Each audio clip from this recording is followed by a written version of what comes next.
From our oceans to wildlife, plastics are everywhere and pose a major threat to the planet.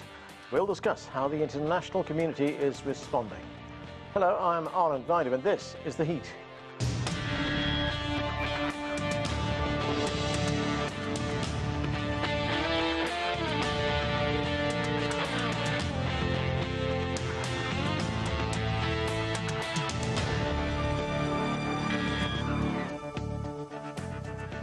French President Emmanuel Macron calls plastic pollution a time bomb for the world.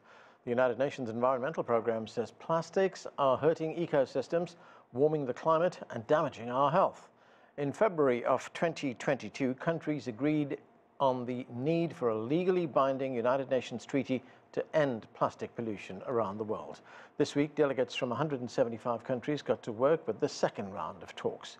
CGTN's Natalie Malgus begins our coverage with this report from Paris.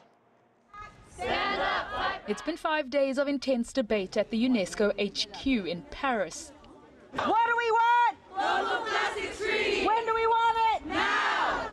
According to climate activists, the stakes couldn't be higher. Only elimination, reduction, a full life cycle approach, transparency, and a just transition. Only those can bring success, because the truth is that we cannot recycle our way out of this mess. And the perilous link between plastic and global warming can no longer be ignored. The Organization for Economic Cooperation and Development says plastic accounted for 1.8 billion tons of greenhouse gases in 2019 and 3.4% of global emissions, a figure that could more than double by 2060. Current governance on plastic pollution is really fragmented, so we need a global instrument, and especially a legally binding instrument, because voluntary has clearly shown that it doesn't work. Host country France also appealed to the representatives of nearly 200 countries to suspend unfair waste management systems and end high pollutant plastic manufacturing. This means, first of all, that we must put a definitive end to a globalized and unsustainable model that consists of producing plastic in China or in OECD countries and then exporting it in the form of waste to developing countries which are less well equipped with waste treatment systems. Large pieces of plastic in our sewers and in the world's oceans are, of course, a problem. But plastic breaks down into smaller and smaller pieces, eventually becoming microscopic, nano or microbe particles. And these are a much bigger threat. They've been detected in blood and breast milk, and they're everywhere, even in the ice sheets of the North and South Poles. Our access to drinking water in Pacific Islands is at threat because of the climate crisis.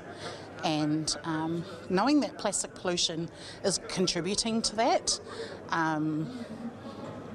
I want to make sure that that is understood by all world governments who are here today. Further meetings will take place in November and next year, with the treaty expected to be signed in 2025. Before then, a great many details have to be finalized, including production caps on new plastic manufacturing, how to finance and incentivize these changes, and how to enforce them. Natalie Malgus, CGTN, Paris. For more now on global plastic pollution, let's bring in our panel. Joining us from Los Angeles is Dianna Cohen. She is co-founder and CEO of the Plastic Pollution Coalition. Also with us from Montpellier, Vermont, Michael Shank is the Director of Engagement of the Carbon Neutral Cities Alliance. Here in Washington, D.C., Sunday Leonard is the Program Management Officer for the Scientific and Technical Advisory Panel at the United Nations Environment Programme. And from Paris, we're joined by Gianluca da Silva. He is Senior Program Coordinator for the Global Marine and Polar Programme with the International Union for Conservation of Nature. Thank you, everyone, for being with us. Gianluca da Silva, let's start in Paris, where these UN talks took place this week. There was a second round of talks to negotiate a treaty to stop plastic pollution. What was accomplished at these talks? Well, it started with a rather turbulent first few days, mainly with many countries deciding or discussing issues of procedure. But having got through that, the countries actually got together and started discussing some of the core elements. So we had some intensive discussions over the last 2 days. And today, our final day, some very interesting decisions were made on how to proceed forward.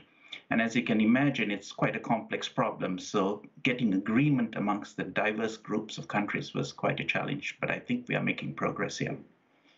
So you say it's complex, Dianna, but there has been some progress. How confident are you that this will lead to some kind of treaty? I think the timeline we've set, which is very ambitious, will force us to be active. And I think it does take the entire world to work together. We do have a divergent set of opinions from a variety of different countries, and it really is about finding that ground. I think ultimately today, even though it was a long discussion and a lot of negotiations, we are showing degrees of progress. So I am hopefully and confident that maybe we should be able to achieve this in the timeline expected. Right, okay.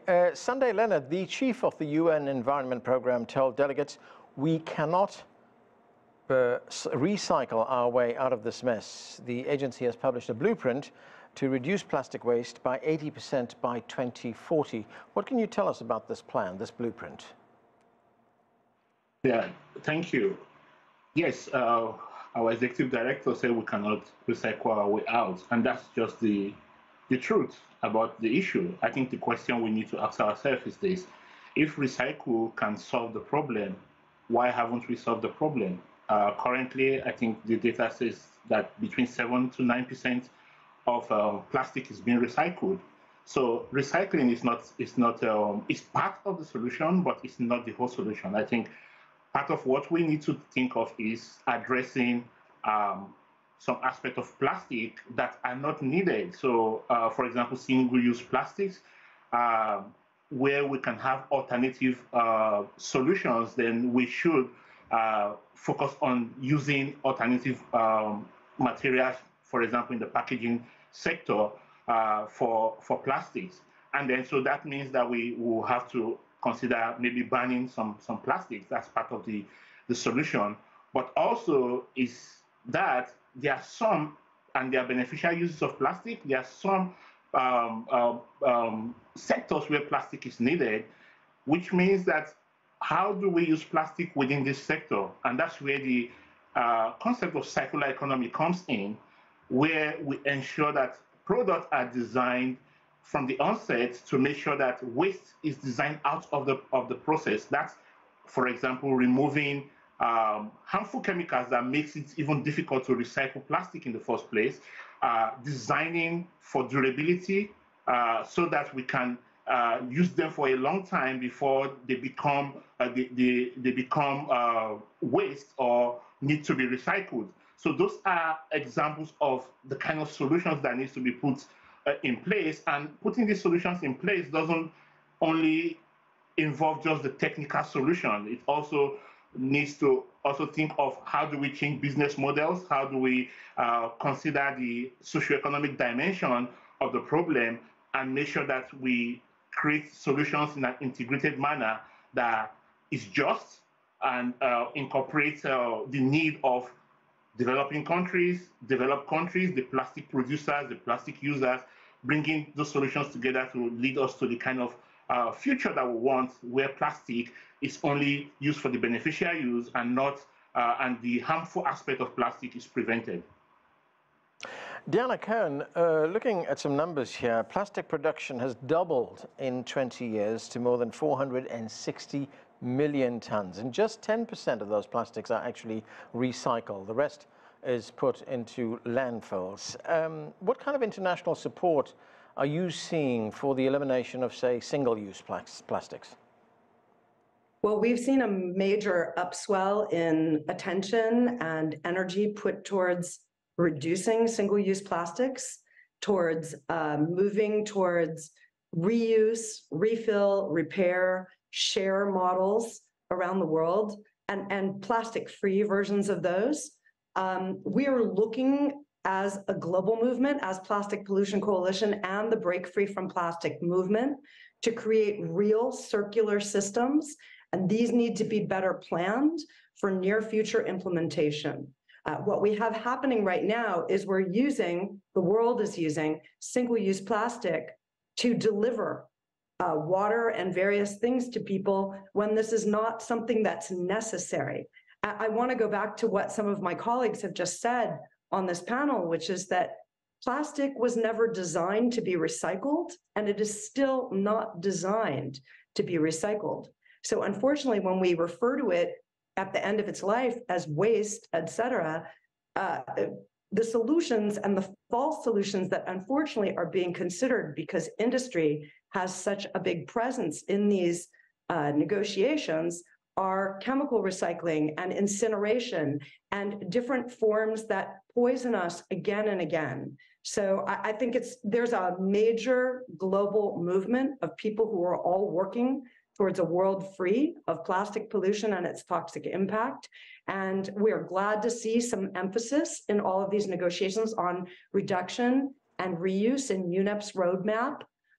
These are key elements of the solution, but we need them to happen rapidly. We need them to help us diminish plastic pollution. And I think what the report is missing is requiring industrial and corporate entities to produce material items to stop making toxic fossil fuel plastic. Dianna, I want to talk a moment about recycling. You know, as I said a moment ago, just 10% of that 460 million tons is recycled, the rest going into landfills. But for recycling to be effective, it would require some kind of organization, it would require technology. What are you finding? Are countries prepared for that? Countries have never been prepared for that. It's a myth that's been perpetuated by the petrochemical and plastic industry. You just need to recycle better. It's not possible to recycle a material better that was not designed to be recycled. So actually what needs to happen is we need to stop making so much of it. We need to stop, as my colleagues were just saying, using it for many of the single-use things that we currently use it for, because it's also made with chemical additives that are bad for human health and life on the planet. Michael Shank, the United States is one of the biggest producers and consumers of plastics, but it favors an approach where countries develop their own national action plans to combat plastic pollution. The United States, for one, is keen on recycling, and as Dianna told us a moment ago, this is not something that can be recycled. It shouldn't have been made in the first place for single use. So where does the United States go with this? We have a real opportunity to lead, and all my colleagues on this panel have laid out some really clear ways forward and solutions forward. The US State Department issued a statement this week saying they don't want prescriptive approaches, but like your segment said early in this show, we do need a legally binding treaty. We have to have a legally binding treaty. Plastic can't be the default. And we can't keep avoiding a carbon tax. If we had a global price on carbon, then plastic wouldn't be so cheap. But plastic is cheap, and so people use it. And so we have to make it expensive. We have to tax the bad and subsidize the good. Currently, we're subsidizing fossil fuels to the tune of $6 trillion a year, and that's an IMF data point. That's roughly 7% of global GDP. So we are taxing the bad, subsidizing the good. And I just want to speak to one awareness issue here as we think about engaging the public. So a lot of people know about plastic straws, how problematic they were, and they saw the plastic straw coming out of a turtle's nose and they changed their behavior. Or our cities at the Carbon Neutral Cities Alliance are enacting plastic bag bans. All of that is great. What we need more of, I think, for the general public, yes, in addition to a legally binding treaty, yes, in addition to taxing the bad and subsidizing the good, which we're currently doing the reverse of, is helping people understand that plastic is oil. I think when they think of oil, they think of cars. When they think of oil, they think of buildings for heat, et cetera. But when they think of oil, they don't think of plastic. When in fact, for the last 5 years, petrochemicals have been the leading driver of global oil demand ahead of transportation. So there's a lot of work to be done across the board here. Right, and Michael, a legally binding treaty, for that to be effective, would it have to target production of plastics rather than elimination? Yeah, so as my colleagues here have talked about, industry playing a role, unfortunately, in steering the conversation away from caps and production caps and things like that. But we absolutely have to partner with industry on this and put limits, caps on plastic production. But again, if we had a global carbon budget, which our cities have climate budgets to regulate how much agencies and departments can emit every year, if we had a global carbon budget, if we had a global carbon price on carbon, then industry would have every incentive to seek other alternatives that my colleagues have mentioned. Sunday, Leonard, the African continent is certainly taking the lead in the global battle against the use of plastics. 34 African nations have imposed full or partial bans and also heavy taxes on the use of plastics. What's driving the effort in Africa? Yeah, I think there's significant awareness on the impact of plastic, and we see the effect of plastic in all African environments. A flood happening in countries like in Nigeria, most of the time is caused by drainage being clogged, and then you have rain and leads to flood and many devastating impacts. So African countries are realizing, especially because they are not actually responsible for majority of the production. Only a few African countries are producing plastic, but they are receiving the impact of plastic. And that's why countries realize that the starting point is to ban those plastics that are not needed in the first place, the single-use plastic. And we are seeing good results in Kenya, in Rwanda, that people can actually look for alternative solution if, I think, if they don't have the ease of getting access to plastic, just as Michael said. So that's one of the reasons why African countries are really taking the lead in this, and they are very vocal in all of the discussion because they realize how much this is impacting them. Furthermore, because of the lack of waste management facilities in infrastructure in many African countries, most of this plastic or waste generally are being burned. When you burn plastic that already contain some hazardous chemicals, including chlorinated chemicals, the outcome is the emission of, apart from contributing to greenhouse gas emission, it also releases unintended persistent organic pollutants, which we know are very harmful to human health. So that's another aspect that is pushing the drive among African nations to stop the use of single-use plastics. Dianna da Silva, the French foreign minister addressed the gathering in Paris, that's Catherine Colonna, and she said if we don't act now, by 2050 there will be more plastic in the ocean than fish. How is plastics already impacting marine life, and by extension, I mean, how will it impact humans? Because if we look at the food chain, ultimately a lot of that becomes food for humans. Exactly, and I think there's been a lot of evidence coming up that, especially in the impacts of human health issues, and this has been brought to the attention of this body as we've been discussing it today. The practical point is that that waste which flows from the land into rivers and ultimately ends in the seas slowly breaks down, and it has multiple impacts. One, as many of you have already seen quite often, is a large number of marine mammals, animals actually ingesting plastic or that macroplastic and actually essentially getting their stomachs filled and suffering the consequences of that. A second reaction, which also has been discussed here, is the role of microplastics. Those plastics tend to break down in the marine environment into smaller pieces and then through that process enter the food chain. And what we see now is particularly, and this was brought up by many small island developing states at the negotiations, is that many of them depend on fish as a major source of their nutrition.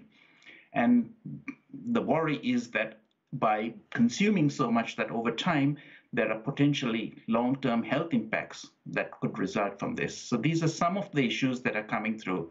The bottom line is that what we find is that plastic finds its way right through the entire food chain. And as your previous panelists mentioned, it's really a life cycle problem, right from production to that use and then to the end of it, life solutions. And in all of those points, plastic leaks into the environment. Dianna, in between the California coast, the west coast of the United States, and Hawaii, there is something called the Great Pacific Garbage Patch. It's a 620,000 square mile swirl of trash that is floating in the ocean. It was first seen in 1997. What is being done about that? Well, there are many groups, many of whom are part of our coalition, who are working to do cleanups.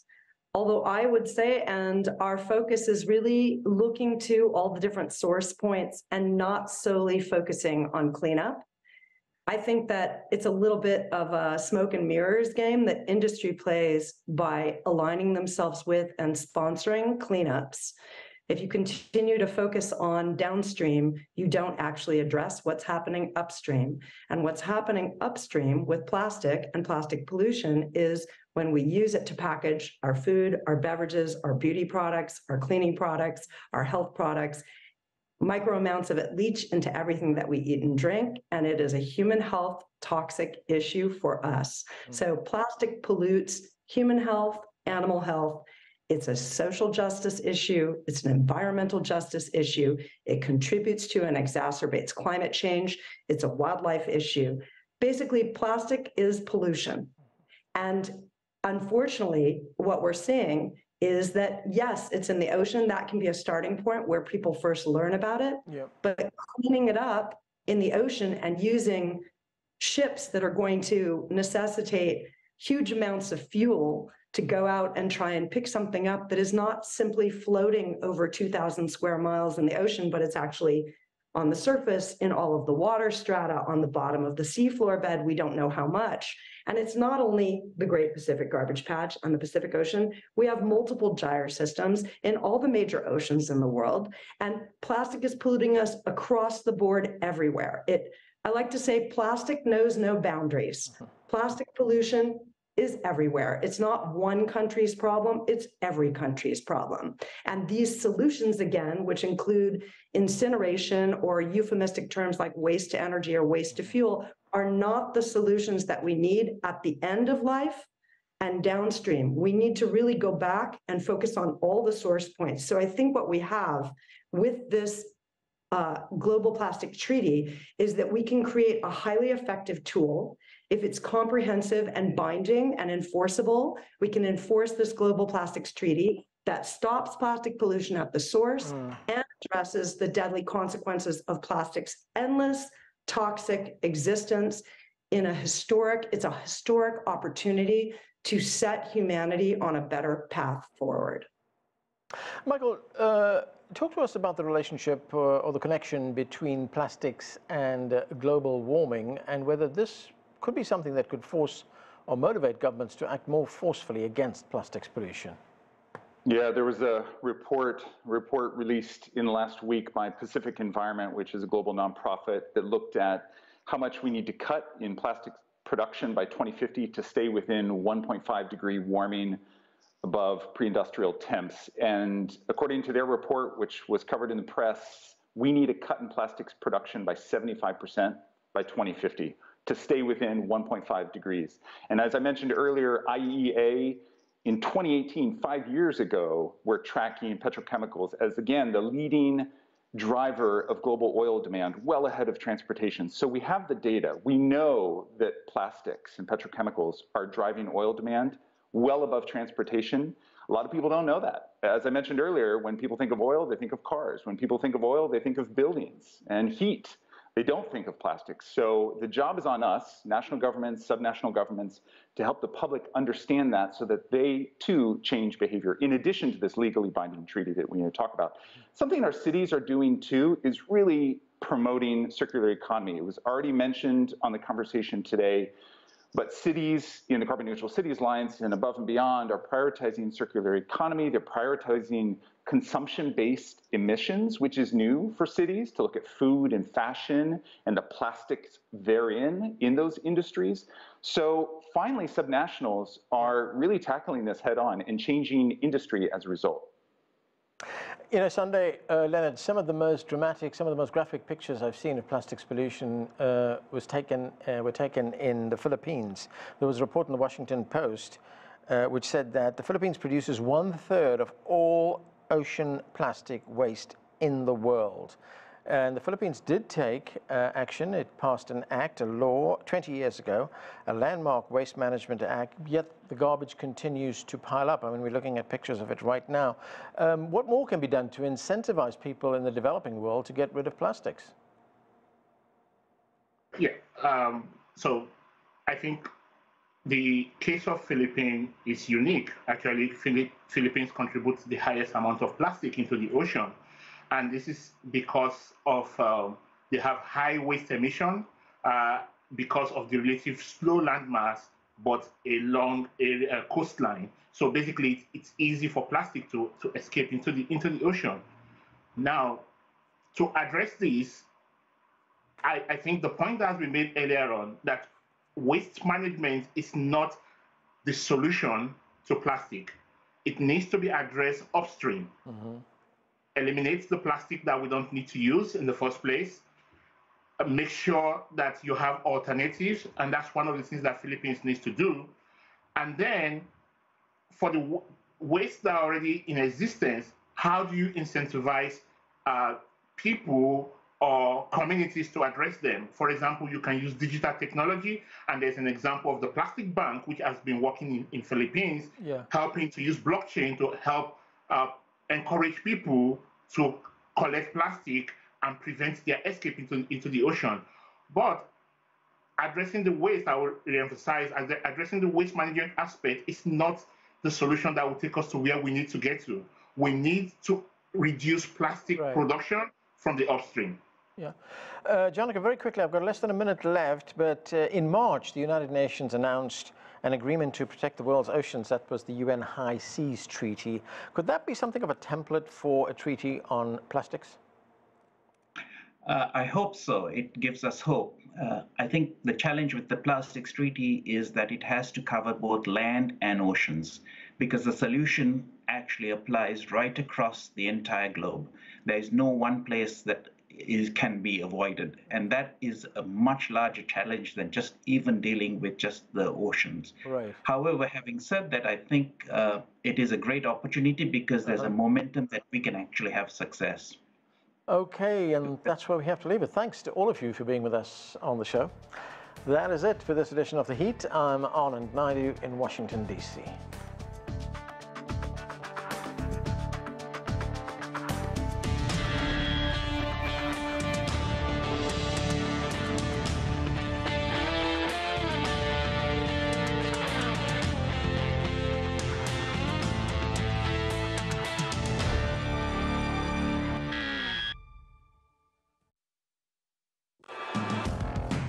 The nature of business is to bring value.